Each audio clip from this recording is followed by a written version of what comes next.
Here we go. Welcome to Broom Talk, the podcast where witches, healers, magic makers gather their journeys, their magic, and their truths. I'm your host, Priestess Mellisa of Enchanted Dragonfly, inviting you to take the seat at the broom circle because the real magic is in the stories we tell. So let's stir the cauldron and speak the spell. So I have a wonderful magical being with me today. So tell us your name and your business name. I am Jamie, and I own Luxaura Studios. Nice. And tell us about what you do. So I am a Reiki master, and I also read tarot and oracle, and trying to get back into selling crystals, but I was doing that for a while too. Nice, nice. And where are you located? So I currently live in Franklin, but I will do fairs all over New England, mostly Rhode Island, Mass, Connecticut. Nice. And how did you start doing what you do? Oh, okay. I'm like, where do I start? I guess I've always been into the metaphysical stuff since I was a kid and lost it. It kind of like went to the wayside.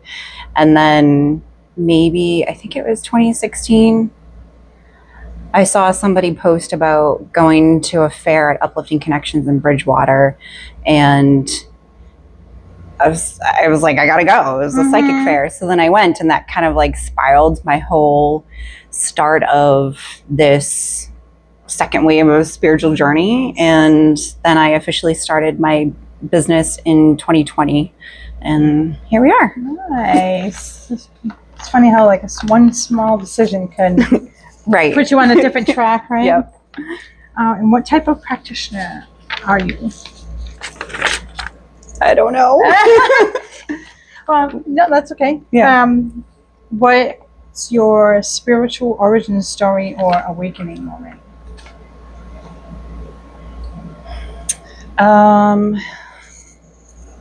I don't even know. I feel like that start of going to the psychic fair in Bridgewater, and then that kind of spiraled everything. And I always wanted to learn about Reiki, and then I took the class, the first one, and then it just kind of went from there. I feel like in between Reiki level 1 and 2 was kind of where I felt like just like every time I went to bed, I would close my eyes and I'd see geometric shapes and I'd hear voices. Nice. And even at work, my old job, I'd be sitting there and it almost felt like, it's no lie, the Kundalini like energy going up and down my spine. Nice. So that was probably 2017, 2018. Nice. Oh, I love that. Yeah. Nice. It was such an experience that you can like visualize it. Yeah. It was a little crazy. I'm like, is anybody else? What's happening right now? Yep. What is your daily spiritual or magical practice like? I don't really have a daily. Or something that you would do routinely-ish? Well, I try to do now more than ever, the past few years, is do something on the new moon and the full moon. If anything, always the full moon. Just set the intentions, burn some sage and herbs and do the thing, write it down on a piece of paper and burn it. Yeah. Absolutely. If not that, for sure, definitely doing Reiki on myself whenever I feel like I need to. And listening to like chakra music on my drive to work and drive home at my full-time job. Nice. Yeah. That's important, especially to decompress. Yes. Yes. Who or what inspires your path the most?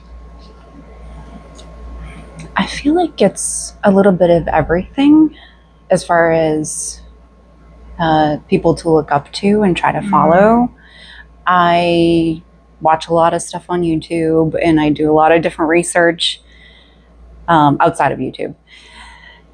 And then I just feel like wanting to help people and seeing, as a way to kind of almost be like a therapist of try to be like, okay, well, let me try to help you. And that gives me hope to like keep going. Yes, absolutely. That's nice. What is the biggest challenge you faced on your journey, and how did you overcome it? Biggest challenge. I feel like it's still a little, just a little of imposter syndrome. And for me, I feel like I'm always thinking like, is this for real? Like, should I be doing this? Should I be doing something else? But I got to remind myself that like everybody is here for a purpose, and that you just got to do what you love. And I love doing all this magical stuff. Very important. Nice. And it's okay to almost like confirm with yourself. It's okay. It's all good. You're doing good, and the steps don't need to be big as long as they're going in the right direction, right? Right. Yes. What tools, methods, or spirits guide your work? I use a lot of tarot and oracle and crystals. I use a lot of crystals. Love it. Nice. I try to listen to my spirit guides. Sometimes I'm like, is that my like? But I try to tap into my spirit guides as much as I can when I'm not in the throes of normal life. I don't think I really use anything else. That's cool. Yeah, that's all right. That works for you. Yeah. Nice. How do you stay energetically protected and grounded? What's always worked for me is if I'm feeling very like up here and to like, oh, life is just crazy.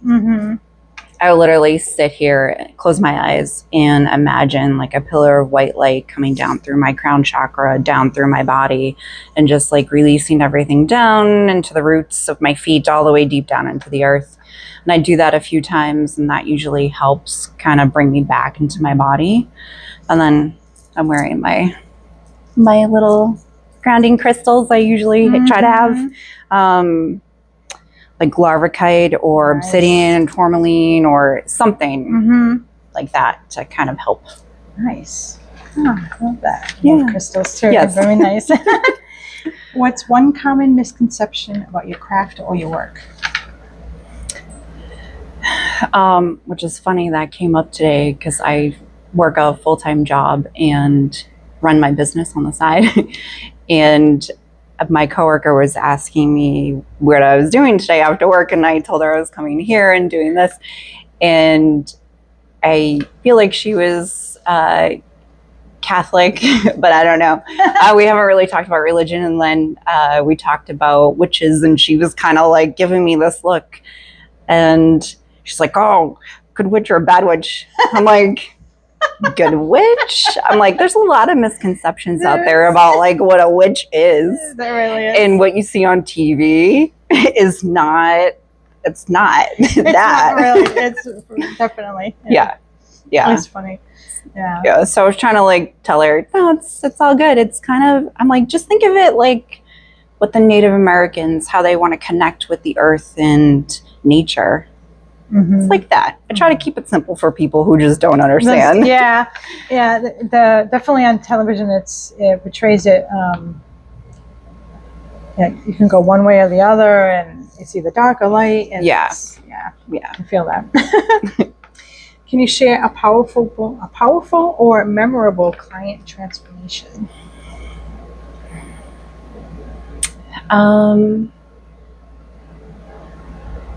I do have one client that has been seeing me consistently while I was doing the uplifting fairs, which they're no longer going to be doing the fairs. So I don't know if I'll see this client, but when she first started coming to me, I feel like it was April of 24, so over a year now, that she was going through a divorce, or still is going through a divorce, and kind of just didn't know where to start. And she came to get a reading from me, and I kind of gave her, a life coaching session. And she pretty much comes back almost every single month, I've done some Reiki on her and give her, tips of what to do as far as like what she's feeling, if she's feeling anxious or sad. And one of the last times that she came to me, she was like, I will always come to you. Like, thank you for helping me and putting me on this path. And I kind of like nudged her to go talk to like a well-known medium that was at Uplifting the first time. And she has just been so grateful for me kind of like pushing her to do things. Nice. Good. Yeah. Maybe you'll still be able to help and connect with her after, like outside of the fairs and stuff. So yeah, especially since you've built a little bit of a relationship together. So nice. Yeah. Oh, I love that. Yeah. What sacred self-care practices keep you aligned?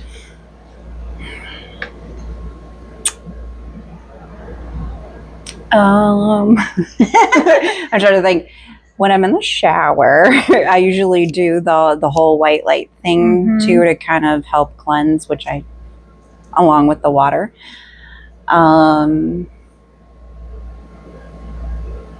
Listening to calming music, knowing when I need my own time for me, because things can get very overwhelming. So I like to just kind of go off into a little corner by myself and kind of like, sometimes I'll visualize like a bubble around me and that nobody can like, don't talk to me type thing. Especially if I'm out in public and I just want to not talk to people. Yeah, that's what I try to do if things are just overwhelming. Nice. And that visual with the light and the bubble around you, that's powerful stuff that really keeps those boundaries there in place. Oh, yeah, for sure. What does success look like to you as a spiritual business owner?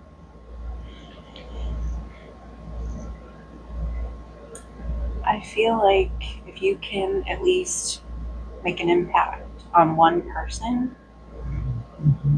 doesn't have to be huge, then to me that's successful.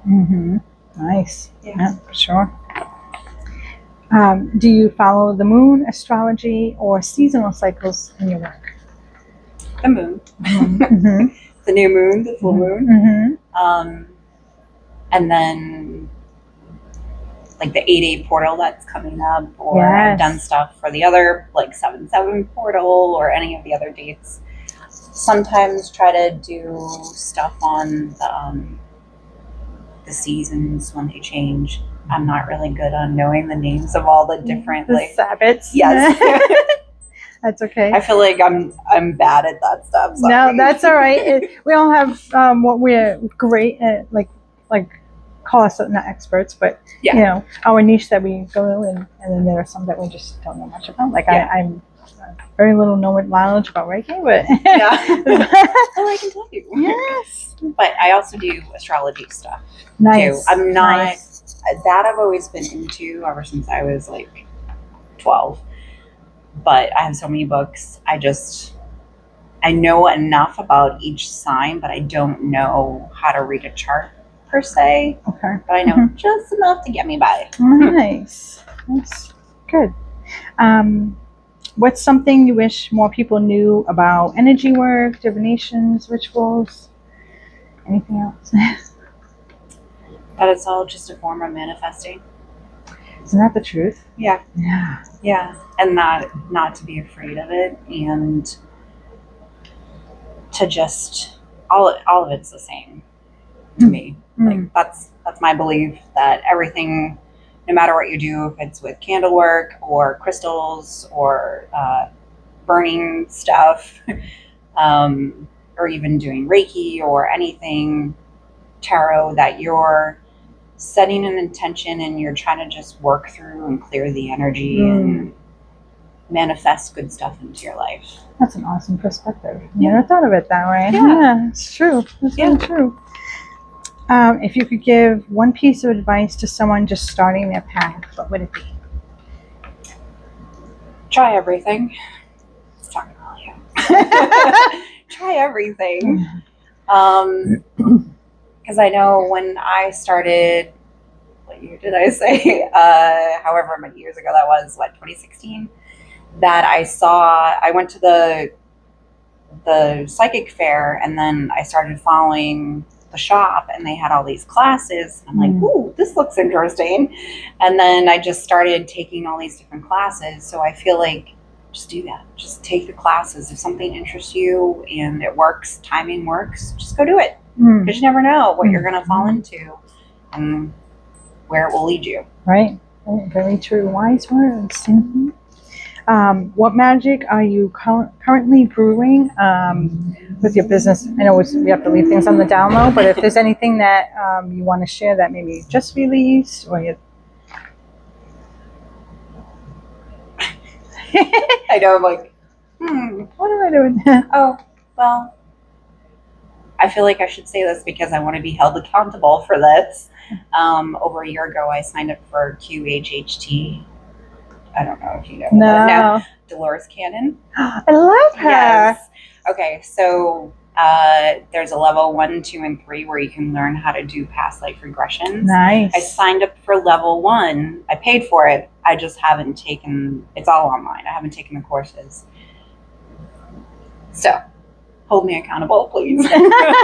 You'll get it. You'll get it when it's ready for you. That's what I'm trying to do because I want to incorporate that into services that I offer. That's awesome.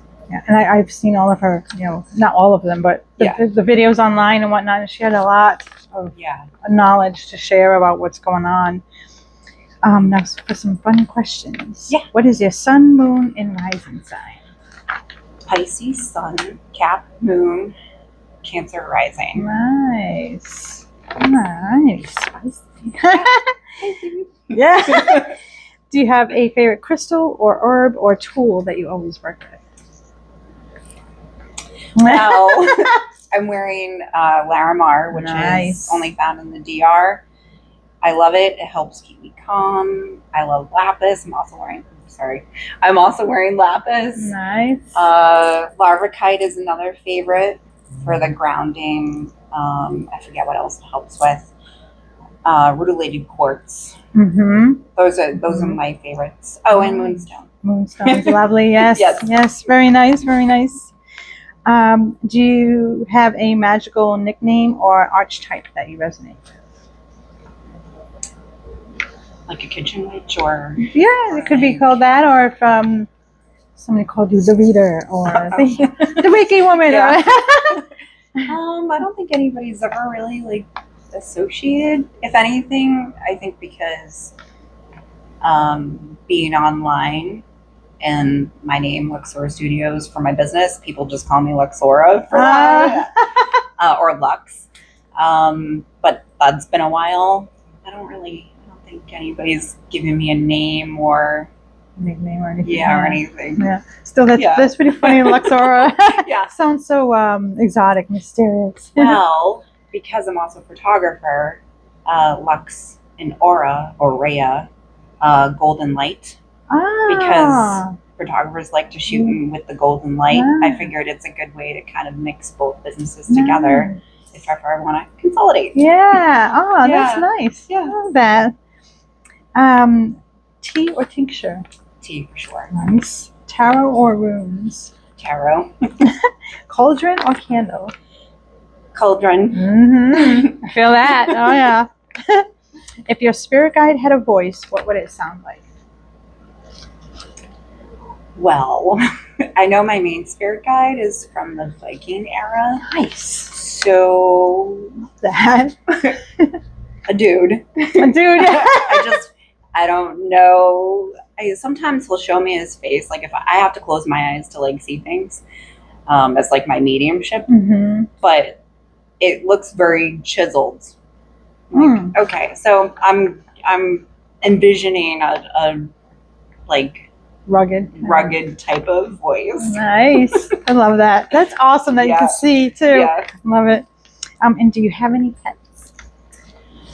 Not anymore. I had my cat Pippi for 19 years. She passed away in April. I'm so sorry. But that's a long life for a cat. Yes. Yeah, she's been through. She was through a lot of stuff with me, and then she passed away. I knew it was coming. And then recently, I just felt like she was there. I moved my foot and it felt like there was a cat under my foot. And I'm like, looking, there's no cat. No, but so I'm yeah, like, I know she's around. Yeah, for sure, definitely. Yeah. So those were all the questions I had for you. Was there anything that you would like to add?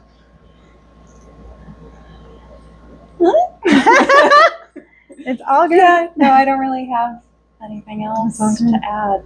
Yeah, don't let her fool you and downplay it. She's really good at what she does. The Reiki, the readings, like fantastic. I'm going to put her Facebook page on the description.